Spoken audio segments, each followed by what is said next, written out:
Quickly, some stats. The screening questionnaires completed on Easy Visit are 6,623, resulting in 1,415 Easy Visit consultations, and the COVID promo code was used 629 times. Again, that waives the fee for those Easy Visit patients. Our daily census is 369. Again, we have 538 beds in operation now.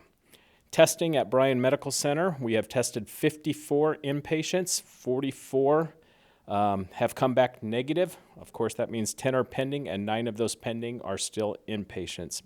At our drive-through clinic on our Bryan LifePoint campus, the past 3 days, we have tested 147 patients for COVID-19, and obviously those 147 are still pending, waiting lab results. There's been a lot of chatter about supplies on the national media. I wanted to just give you a context of what's going on here locally and some of the measures we've put into place. From March 10th through 17th, Bryan Medical Center was going through an average of 1,429 gowns a day. Once we implemented the cancellation or postponement of elective surgeries and really began to ratchet down, we're now using about 420 gowns per day. Ear loop mask from March 10th through 17th at the medical center, we used on average 3,900 masks a day, and our high water mark was 5,100 masks that day. Since implementing some of the changes, we have brought that down to 940 per day. We have had shipment delays or cancellations, so this national supply chain thing is a real issue. But that's why your community support has been so vital to help us bridge the gap on some of our personal protective equipment. One thing I want to share before we turn it over to John is the issue of gowns. Gowns are a big issue in our supply chain disruption, and that continues.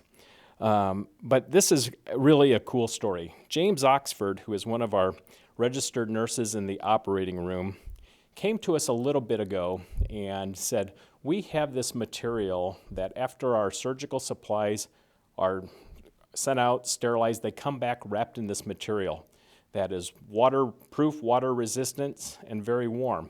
So what our seamstress army volunteers was doing before the past couple of weeks is we were beginning to turn those into sleeping bags and ponchos to hand out to the organizations that deal with the homeless population.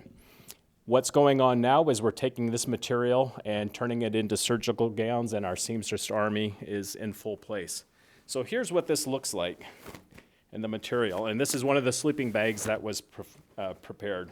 But this is, and we will get these back out to the homeless population, but this is heavy duty, water-resistant, airtight material that is now going to be surgical gowns. And again, it's filling the gaps from what we're experiencing with the supply chain disruptions.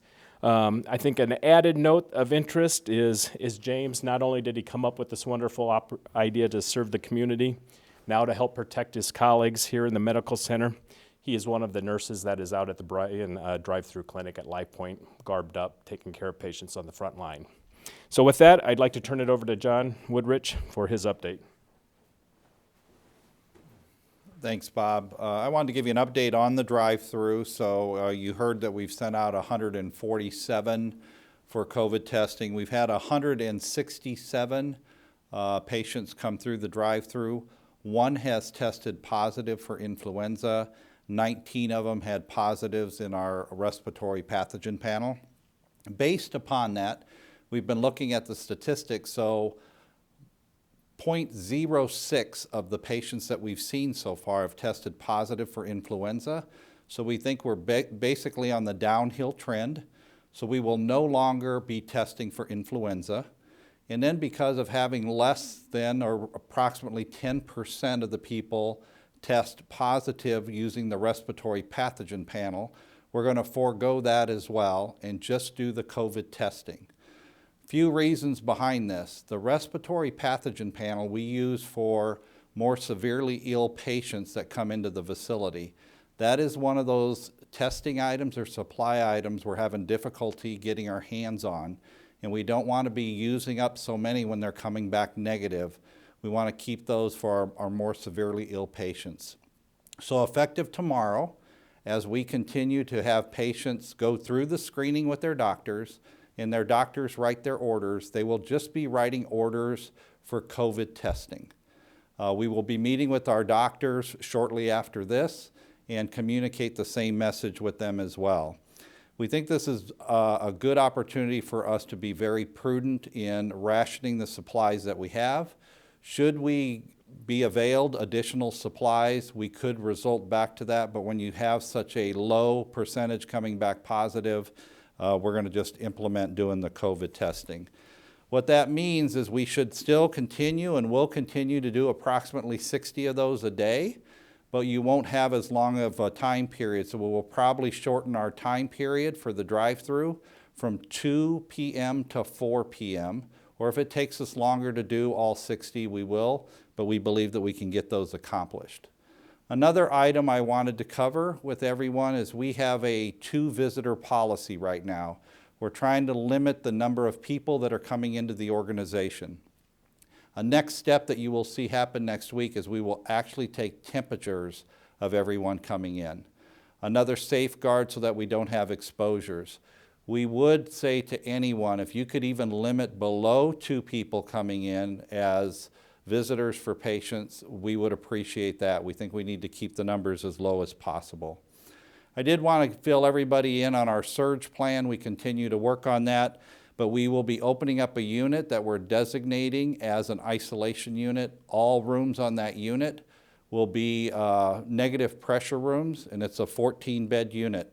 We have plans to open up 3 additional units should the surge dictate to us to do so. And then we have future plans depending on the demand that's needed. We could convert procedural areas into rooms if we need that. We will continue to work with our rural folks. We have a conference call with them today to find out how we could continue to work together and support all of our people across Nebraska.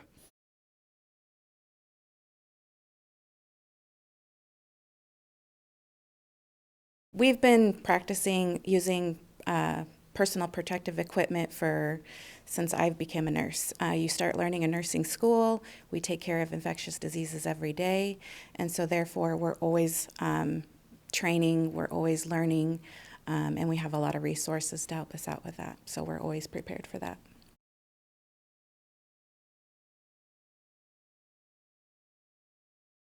So right now on our unit, we are able to take these patients in negative pressure rooms. And so right now we're putting on equipment outside the room. We kind of have a cart ready that has our equipment that we need. And so we put on the gown we put on the belt with the air filter on it first. Then we put on our gown. And then we have either a white hooded, what's called PAPR hood, or we have the newer equipment. It's a blue, almost like a helmet. And so that would go over after the gown. And then you put your gloves on, and then you would go into the patient's room once your air is on. So it does get hot. It is plastic or kind of waterproof paper gowns. We have a couple different kind that we're using. So the longer you're in the room, you do get warm. Nice thing about our PAPRs is there are 2 different airflows on them, so you can have kind of a lower airflow or a higher airflow if you do start to get warm. So that's kind of a nice thing. Then when you're done in the patient's room, you would take your gown and gloves off right before you leave the room, clean your hands. You still have your PAPR device on, and then once you get out of the room, you put on new gloves and then start removing your hood and cleaning that as you start taking things off. You also take your gloves off and clean your hands again before you start touching the belt on yourself as well. So it is a process to go in and out of the rooms, but it's something that we've been doing for many years.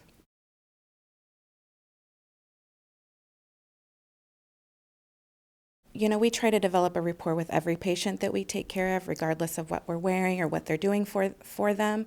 But yes, it is a helmet type hooded device, and you do have air blowing in there, and so it's hard to hear them sometimes, so we have to ask them to speak up sometimes, or we feel like we're having to raise our voice or yell not yell at them, but, you know, elevate our voice tone towards them so they can hear us appropriately. But other than that, you know, you can freely move about and do everything like you normally would do.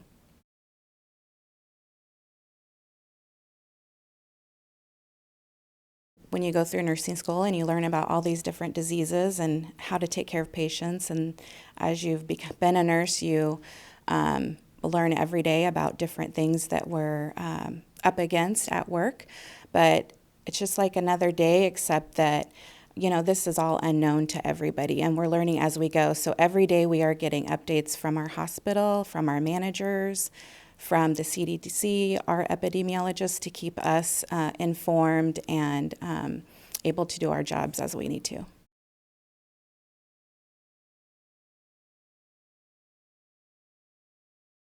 Yes, we're still working with our vendors for our lab analyzers. We keep hearing that it's in the near future. It could be just a few weeks away. We have also been in contact with CHI. They've had the ability to come to our drive-through site and kind of look at it as well. And I asked if they had the capability, would they potentially run some of our COVID tests, and they will as well. But with their testing, they're trying to take care of all of their CHI locations throughout the state.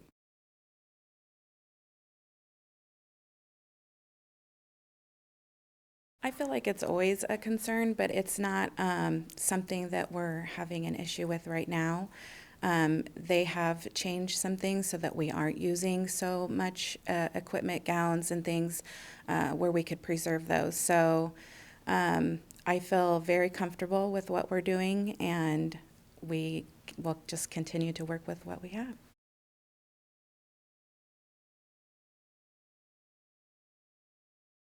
We are continuing to work with all of our rural hospitals across Nebraska. We're taking inventories. We want to understand what they have for protective equipment. We're getting an understanding if they have ventilators, what type of capacities can they handle, not just from a COVID-19 patient, but from other patients, that we can figure out how we could manage those patients in those communities through telemedicine or some other mechanism, so that we don't overload the systems within Lincoln as well. And they have been very cooperative with us. There is a good thing we've had this Heartland Health Alliance established for probably 25 years plus. We have good working relationships with not just the CEOs, but the medical staffs in these communities, as well as their boards. And we continue to work with them every day on developing a plan for a surge.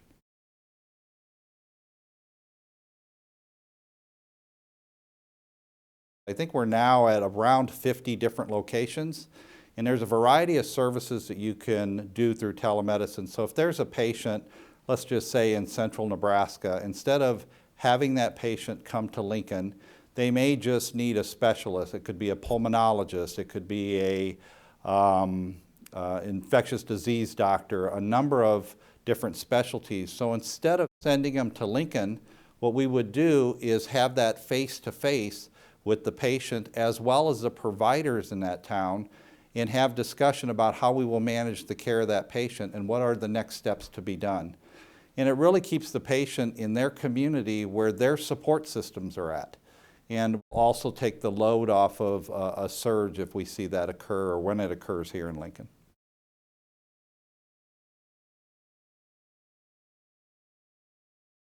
Medicare and Medicaid has made some changes. We've just seen an announcement come out by Blue Cross. So some of those is that instead of reimbursing at a lower rate for telemedicine, some of them are changing to the rate as if it were a face-to-face visit. Others are maybe splitting the difference between if it was a face-to-face or an in-person versus telemedicine. Our big push right now is, in this type of situation, we hope that all of these payers would step up and realize this is a special time, and to allow that, it's the right thing to do for our communities.